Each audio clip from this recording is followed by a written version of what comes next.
under a diamond sky. Test. Okay, hello. This will be I'm gonna make a tier list today for survivors for season 16. If I'm not wrong, yeah, season 16. And these will all be after adjustments, of course. We'll be looking at survivors instead. Hello, my name is Kuroshiro, and I am top 50 sculptor, here talking to you about the survivor tier list for season 16. Now, let's start with Lucky Guy. Lucky Guy will be considered underwhelming since he has no items at the beginning of the game. Also, if his spawn point is close to hunters, he'll be down quite easily, not gonna lie on that part. Though he does have his trait, a 60% chance of getting the item that he wishes for. It's still quite RNG based, a lot of luck is needed. So he would be counted as very underwhelming. Next we will have Doctor. Doctor will be considered as fun to play.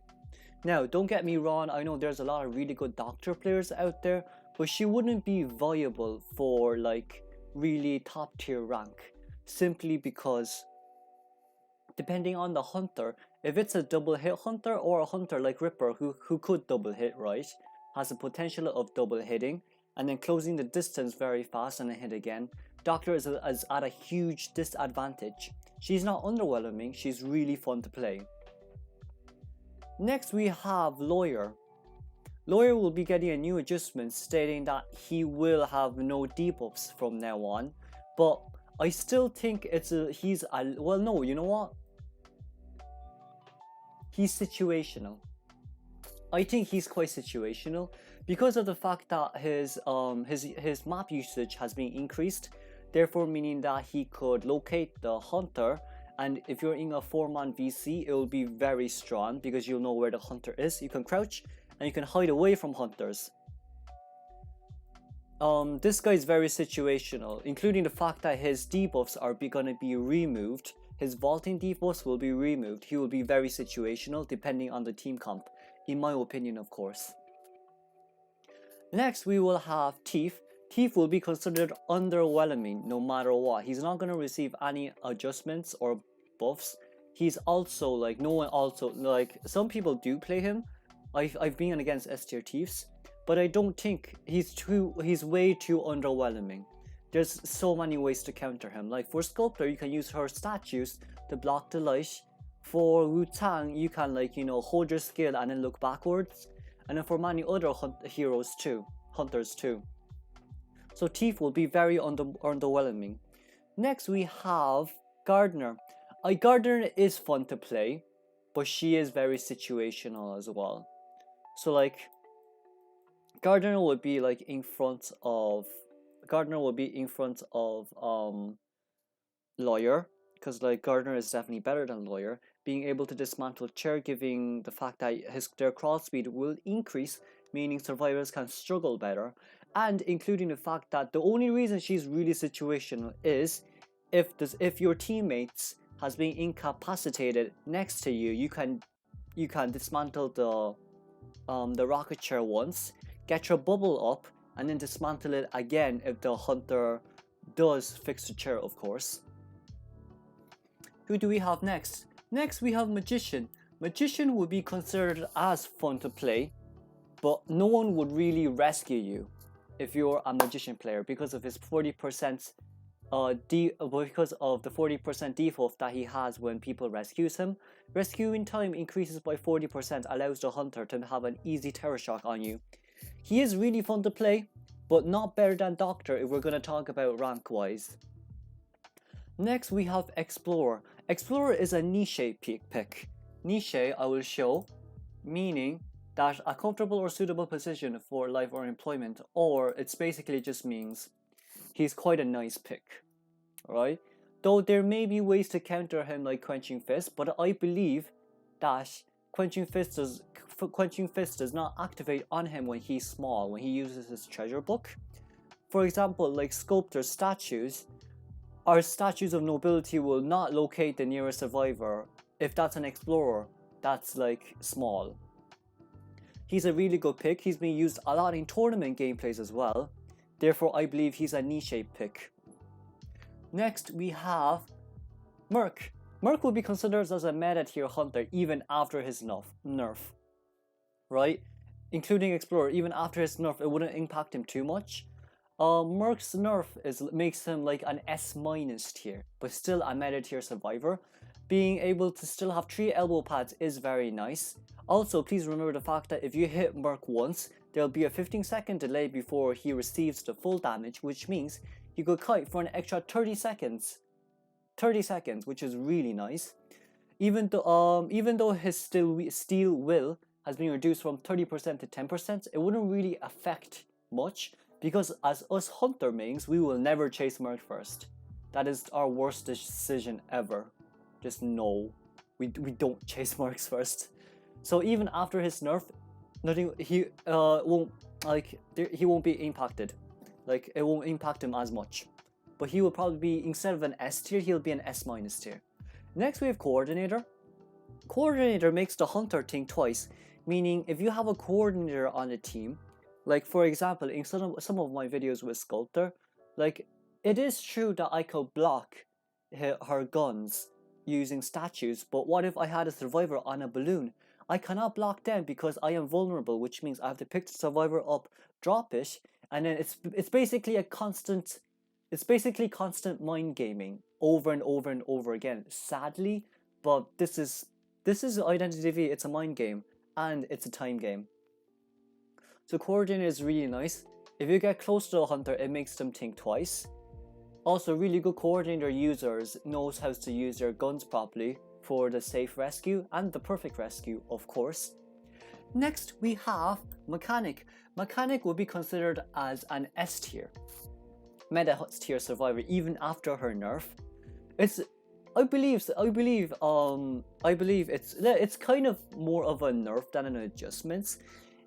Her decoding buff for the team has been removed, but in exchange, when 2 survivors has been injured, her decoding speed will be increased. Now, people may wonder why Mechanic is a meta tier survivor. Now, let me tell you why. Take an example. If you had Mechanic and your Perfumer was first chase, right? So Mechanic, imagine your team was Mechanic, Seer, Perfumer, Merc. So Perfumer was first chase because Hunter couldn't find Mechanic. Mechanic deploys Doll, leaves it in an area where the Hunter can't see, and then Mechanic continues to decode. While there are 3 decoders and no one is injured, right? Mechanic will decode at a relatively fast speed, which is nice. And including the fact that we have Perfumer on the team, which means she can perfume, take damage, go back to the form that when she had no damage. Now that is very nice, right? We won't really need to use our Doll until late game when we put the Doll next to the gate, because claustrophobia or any debuffs received from the hunter does not affect Mechanic's Doll. Now let's take another example for Mechanic.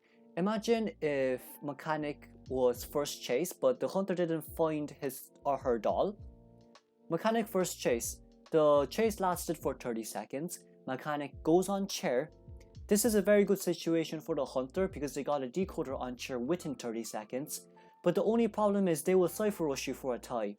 Mechanic can decode on chair, which means your teammates can either A, sell you, or B, rescue you, continue the chase, just to make the game a little bit longer so that they can get accelerated decoding, meaning that they can decode cipher faster when Mechanic goes back to the mansion. When Mechanic is in the game, it's like a 90% of chance you'll get a tie, and a 10% of chance you'll get a win, and like probably another 10% chance if you get a lose, depending on how you play. So yeah, Mechanic will be really strong because of her decoding on chair. The buffs and the adjustments will not affect her too much.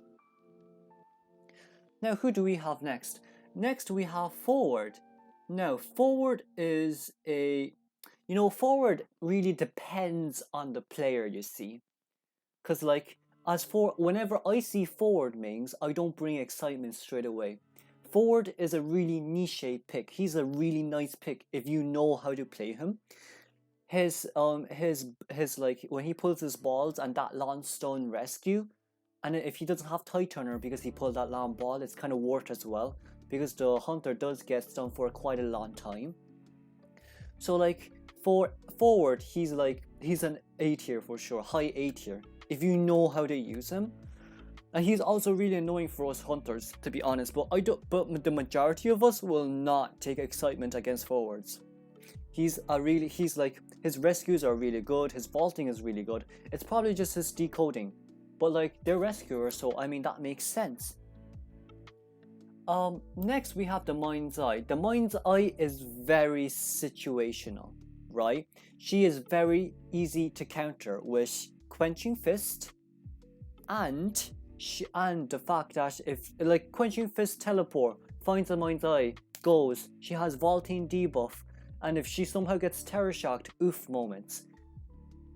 So like she's very underwhelming, even though she has her cane. Like even though she has her cane, like no, she's not underwhelming after buff, but like she's still situational as well. She may have her cane to locate the hunter, but that does not mean the hunter cannot locate her, because I used Quenching Fist against her once. It worked really well in my favor. I will release a video on that to show you guys soon. I just want to get these ones out. But yeah, even after like her cane, like her vision has been increased by 0.5. Her cane will now reduce the hunter's interaction speed by around 20, 40 and 60% if I'm not wrong, depending on the range. But yeah, she's still very situational. Now, next we will have Priestess. Priestess will definitely be considered as S tier, as there has been no adjustments made for her, and I'm quite happy about that. Simply because I think it's because I play Sculptor and I know how to counter a Priestess player. But if you're a single hit hunter going against a Priestess, that's a huge oof moment for you, because Priestess can turn a loss to a tie, either by long portals or just normal portals herself. Being able to locate around the map, save survivors in basement easily is a very good, it's genuinely really good, really good. If there's a Priestess on the team, I will never put survivor in the basement, never. Next we have Perfumer. Perfumer would be considered as a really good pick, but niche as well, simply because we have double hit hunters currently, but she will be in front of Explorer for sure. Now, she's only a niche pick because we have Bonbon, double hit hunter, chip hunters, we have Sculptor, another chip hunter, and then for example we also have Dream Witch as well, because apparently Dream Witch can counter her quite well. Leo can counter her as well, but not a lot of us use Leo, thankfully. Ripper also counters her because of his double hit. And yeah, just that. I think it's just that, unless I'm wrong. Maybe Bloody Queen, because once Bloody Queen hits her, she comes back. Bloody Queen can use her mirror, hit her again. Now she cannot use Perfume, she's vulnerable. So like Perfumer is definitely a niche pick, an A tier. She wouldn't be a meta tier because of the hunters that we're getting now, of course. So yeah, that's for Perfumer. Next we will have Cowboy. Cowboy will be very situational, in my opinion, of course. Like his adjustments, his lasso adjustments I think is fair. Has to get like 2 seconds before he can lasso instead of an instant lasso, because that's just way too annoying for us hunters. But in exchange, he can lasso survivors, pallets, and cipher machines to gain like 50%. I think it was like 20% increase in movement speed for 2 seconds, but that's like really good for kiting.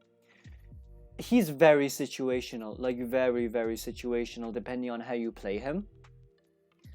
So like, yeah, that's my thoughts on Cowboy. He is quite easily you know what? There's Excitement can counter, but no, I don't think any of us will use Excitement to counter him. Not gonna lie. Now, next we have Female Dancer. Female Dancer will be considered as fun to play. Not better than Doctor though, but like her music box, she has a fast one, which increases the interaction speed, movement speed, and rocket chair speed, so it's best not to use fast movement near a rocket chair. And a slow music box, Slow music box are used to decrease Hunter's interaction speed, destroying speed, and attack recovery speed. She's fun to play, but like you don't see her a lot in top tier. In top tier, we all used like meta tier or niche picks, or even makes Hunter think twice. Situational is only based on if you know how to play them or not. But yeah. Next we will have Seer. Seer will still be a meta tier, but I'll put him as like I'll put him not better than Priestess in my opinion, of course. Because of us chip hunters, having chip hunters can easily cancel owls, which in my opinion is very good. So like, but like in general, the reason why he's meta tier is because take an example if like let's say Perfumer got hit once by Ripper, and then he will perform another hit, but then Seer comes in and then takes the hit instead with the owl for Perfumer. Now Perfumer can kite longer. Let's take another example. Imagine it was Mechanic who is being chased. Well, Mechanic has been hit once and she's used all her pallets, right? She's been kiting for 30 seconds, but because of that one Seer owl, Mechanic is able to transition, let's take an example, Hospital, from Ruins to the Hospital, and continues the containments for an even longer time for either that win or that tie. Which is why Seer is definitely a meta tier hunter. No, survivor, lol. Next we have Embalmer. Embalmer will make the hunter think twice in my opinion because of his coffin. Of course, as us hunter mains, we usually don't chase Embalmer first unless you know we're bloody queen, of course, because we can instant teleport to his coffin.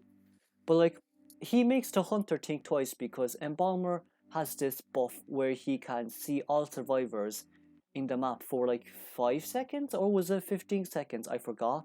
But like this is how he can locate all survivors, look them in the face, and then embalm them, right? So then like imagine you're chasing Mechanic, but then Embalmer embalmed Mechanic, and then yeah.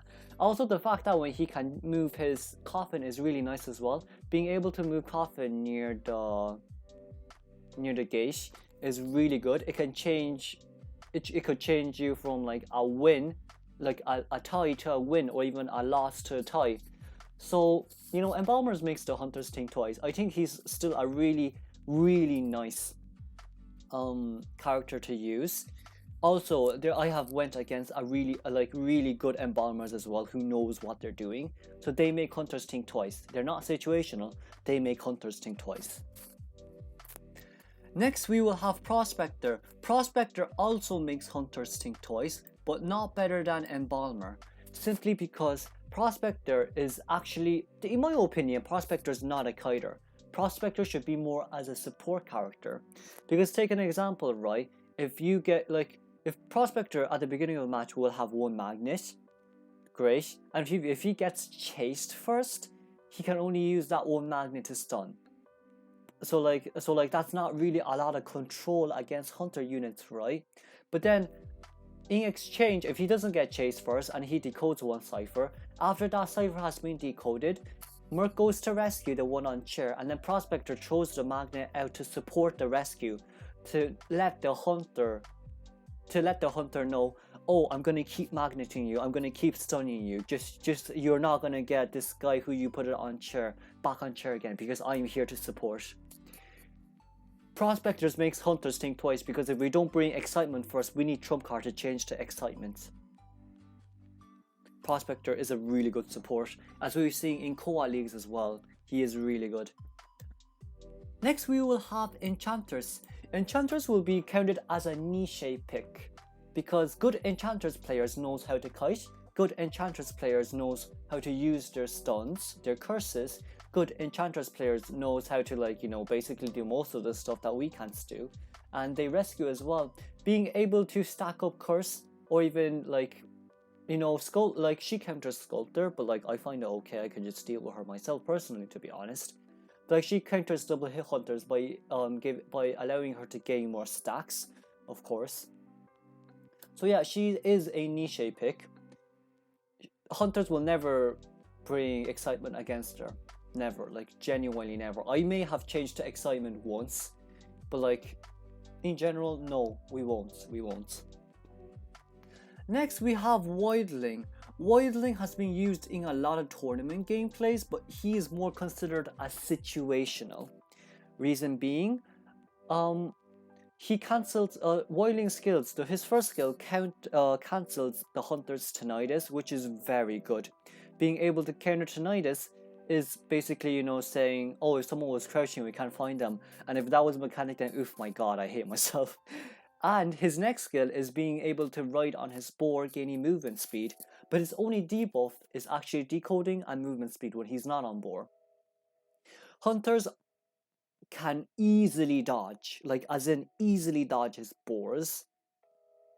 When they, well, like if they're not, if like the hunter already picked up the survivor and moving, they can easily counter boar. He's more of a support character / rescue character, but like it's way too easy for hunters to dodge his boar, to dodge his dash. So like, yeah, it's really situational, honestly. Next we have Acrobat. Acrobat is situational. Acrobat is very situational as well, because Acrobat gets, I think, two balls at the start of the game, and then like depending on the game, if he gets chased first, he'll get a fireball for being able to kite for 60 seconds. He get a mud ball for being able to decode, and he'll get the snowball for being able to rescue, I think. He's a good character, like I'm not lying, he's a really good character, but like he's able to go through windows without like vaulting it and just, you know, use the white ball and go through it, which is very nice as well. But it's way too situational, like it's really situational. Take an example, if the hunter has blink, well, it's not gonna work out well, is it? Okay, next we will have First Officer. First Officer will makes Hunter think twice, or even a niche pick. Actually, you know what? He'll become a niche pick because of his buffs. His Poseidon Watch will be fully reworked, and the fact that when he rescues, it will not show what survivors has been damaged, even after they receive damage, because the hunters have to wait 5 seconds to see it. I think that what makes him a niche pick, but then like we're not sure, so I'm gonna put him in front of Coordinator, maybe a high B tier, but like still a very good high B, very close to A- tier.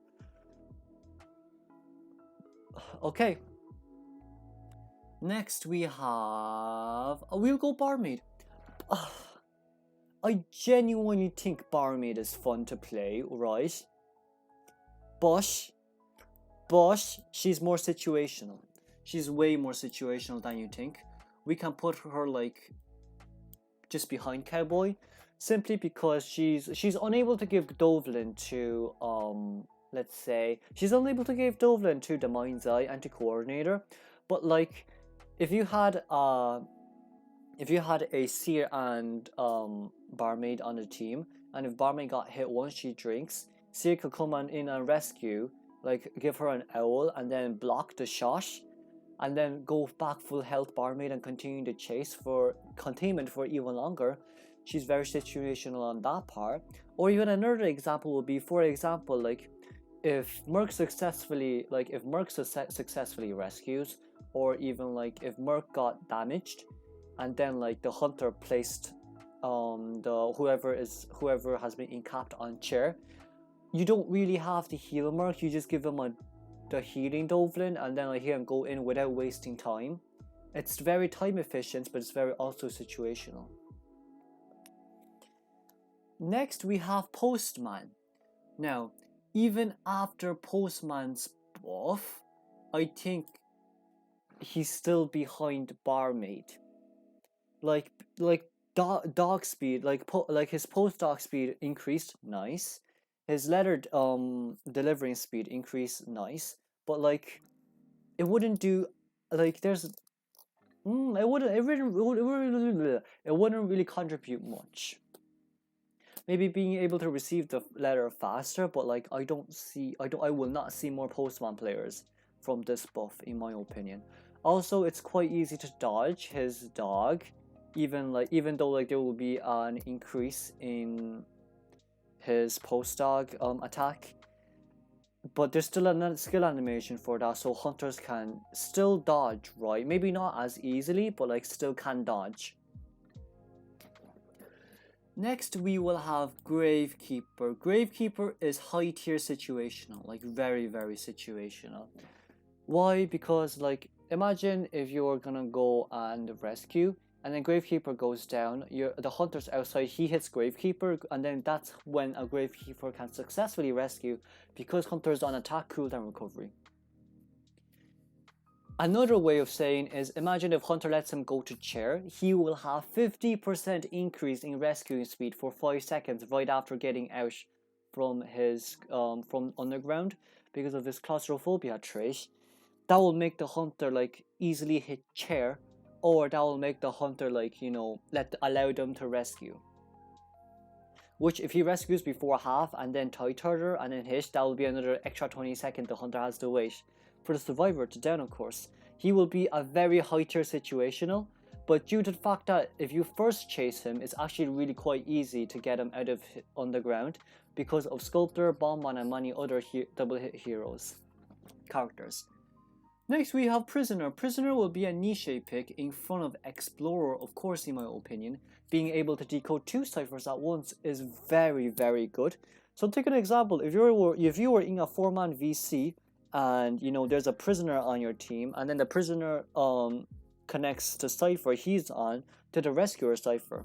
Now prisoner can decode the rescuer cipher, therefore meaning that if someone gets on chair, the rescuer, your merc, can instantly go and rescue instead of waiting or selling them out, right? Being able to decode 2 ciphers as once is really nice, really nice.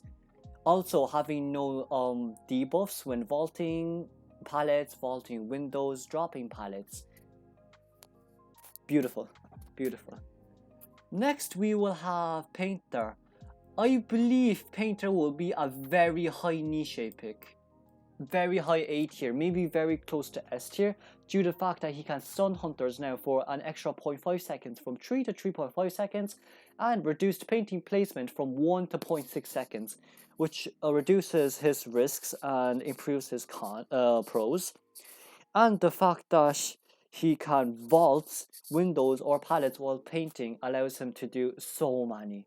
Like he will be one of the top picks for sure.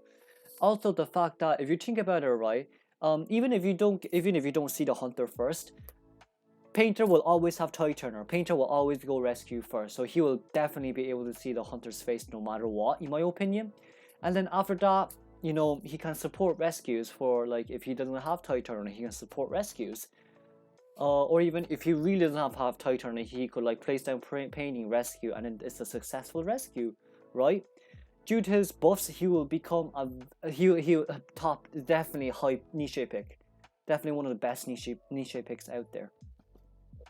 Next we have Batter. I genuinely want to put Batter as S tier because of his newest buff, right? Being able to go into Berserk mode and out of Berserk mode like manually is like wow. And if you aim really well with your cricket bat, beautiful. You can rescue like no problem. You can rescue, you can stun, you can support, you can kite. Maybe not decode. I don't know about decode. I didn't read his description on decoding, but he probably does not have any debuffs on decoding, right? So what is he able to do? He's able to kite. 1. He's able to rescue because of his Berserk stun. 2. He's able to support of his cricket bat and his Berserk. 3.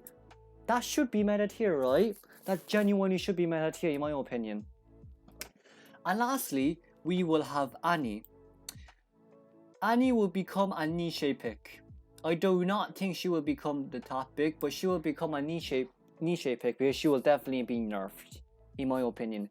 But like being able to support having the glider is really nice. But Geisha Wu-Tang counters her, thankfully. Maybe Sculptor, I don't know.